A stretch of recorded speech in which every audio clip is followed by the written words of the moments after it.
எப்படி இருக்கீங்க? Welcome to அம்மாஸ் கை ருசி. நான் இன்றைக்கி இந்த பூண்டு குழம்பு வைக்க போகிறேன். பார்க்கலாமா? பூண்டு குழம்புக்கு சட்டி அடுப்பில் வச்சுருக்கேன்.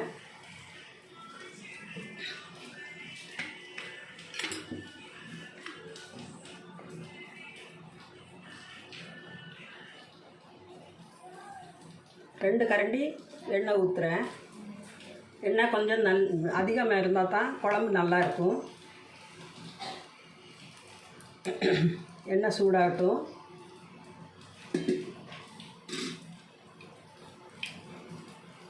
எண்ணெய் சூடாகிட்டு கடுகு போட்டுக்கிடலாம்.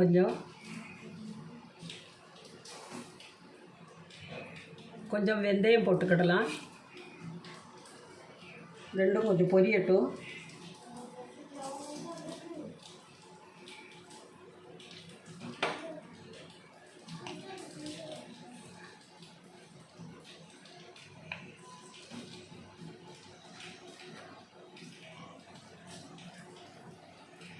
அப்போ பூண்டு எடுத்துருக்கேன், இதை போட்டுக்கிடலாம். எண்ணெயில் கொஞ்சம் வேகட்டும்.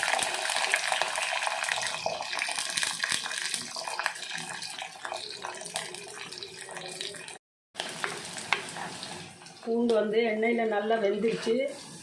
இதில் ஒரு அரை கப்பு வெங்காயம், பொடி வெங்காயம் போடணும். பொடி வெங்காயம் இல்லை, அதனால் பரு வெங்காயம் அரை வெங்காயம் கட் பண்ணி வச்சுருக்கேன், அதை போடுறேன். ரெண்டையும் கலந்து கொஞ்சம் எண்ணெயில் நல்லா வேகட்டும்.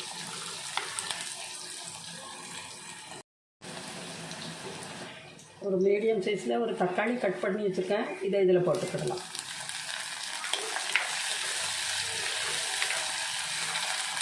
எல்லாம் நல்லா மசிஞ்சு வெந்தாச்சு.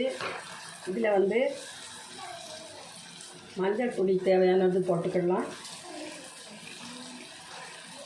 ஒரு ஸ்பூன் வத்தல் பொடி போட்டுக்கிடலாம். 3 ஸ்பூன் மல்லிப்பொடி போட்டுக்கிடலாம்.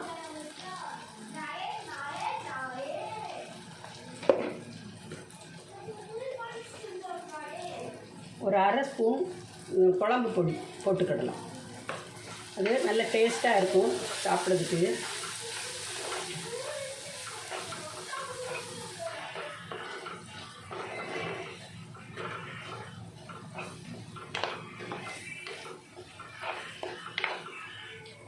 புளி போட்டுக்கிடலாம். ரொம்ப போடாமல் புளிச்சு கிடக்கும்.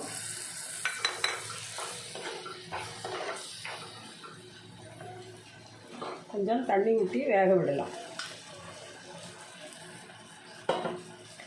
கொஞ்சம் தண்ணி ஊற்றி விடலாம்.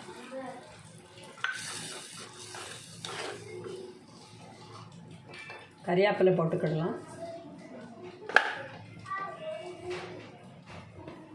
உப்பு தேவையான அளவுக்கு போட்டுக்கிடலாம்.